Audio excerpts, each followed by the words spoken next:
Bonjour à tous, c'est un très grand plaisir de parler après Nathalie qui a la légitimité de s'exprimer au nom de tous ceux pour lesquels on travaille. Moi, je vais le faire maintenant au nom des professionnels de santé et des chercheurs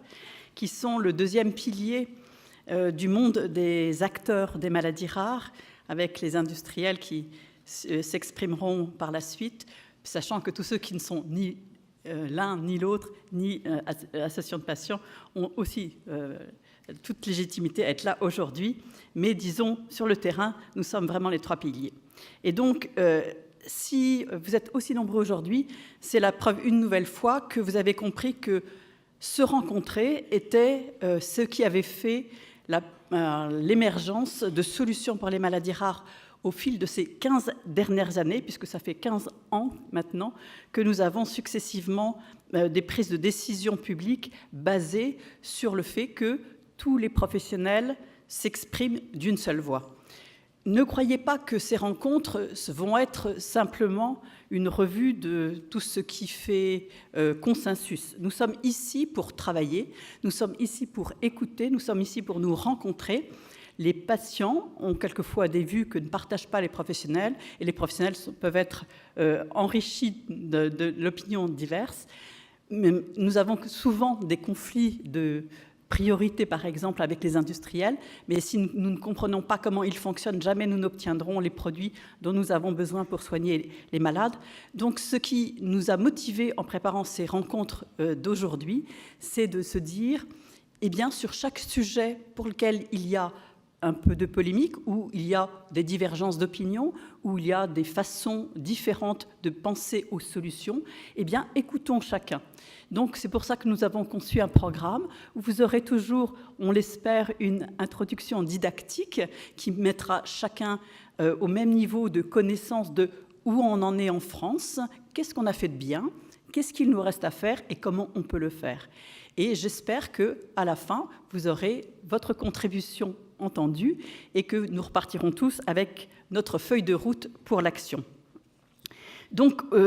pour les professionnels, il faut que je dise quand même quelques mots de tous les sujets qu'a évoqués Nathalie. Les professionnels, bien entendu, ont été au cœur de l'action des premiers plans, puisque ça a été la structuration du système de santé. Mais les professionnels maintenant, aussi satisfaits sont-ils en clinique de voir que leurs compétences expertes sont reconnues, labellisées, sont maintenant confrontés au fait de charges immenses dans la coordination de leur action, non seulement avec les acteurs de terrain, avec les centres de compétences, mais maintenant au niveau européen, avec les réseaux européens de référence, tout ça étant fait à moyens constants et avec des charges qui ne cessent de croître en termes de contribution à l'informatisation des données, qui sont incompatibles avec leur agenda personnel et leurs horaires de travail. Donc il y a quelquefois des solutions qui semblent excellentes sur le papier, très administratives, mais qui méritent d'être regardées avec plus de réalisme, car on ne peut pas demander à des gens de travailler 24 heures sur 24.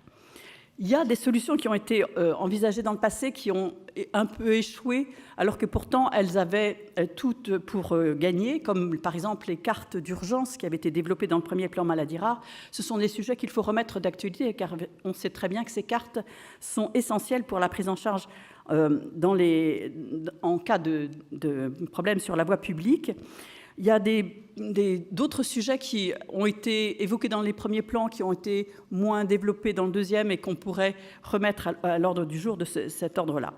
Il y a également le grand problème des avancées de la génomique au service des maladies rares. Bien sûr, les maladies rares sont une des priorités d'application des possibilités techniques qui s'offrent à nous maintenant. Mais les professionnels se posent énormément de questions sur la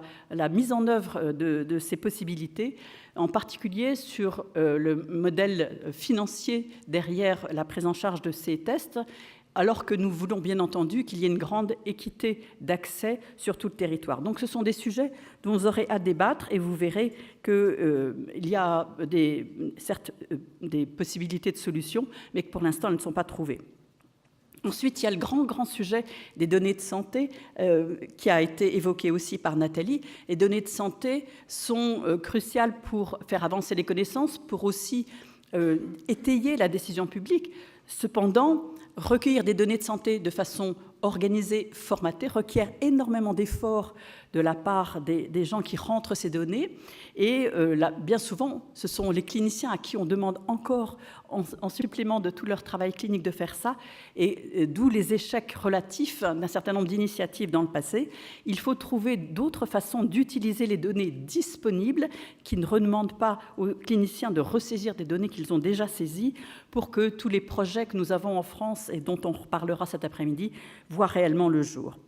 Ensuite, il faut que nous articulions avec l'international. La recherche maladies rares n'a pas de sens au niveau national, même si nous devons contribuer. Il y a énormément maintenant d'efforts internationaux auxquels la France doit se joindre, et nous en débattrons demain, à la fin de la journée, pour voir ce que la France peut faire et peut mieux faire dans le discours et les initiatives internationales. Et je terminerai aussi par ce qu'a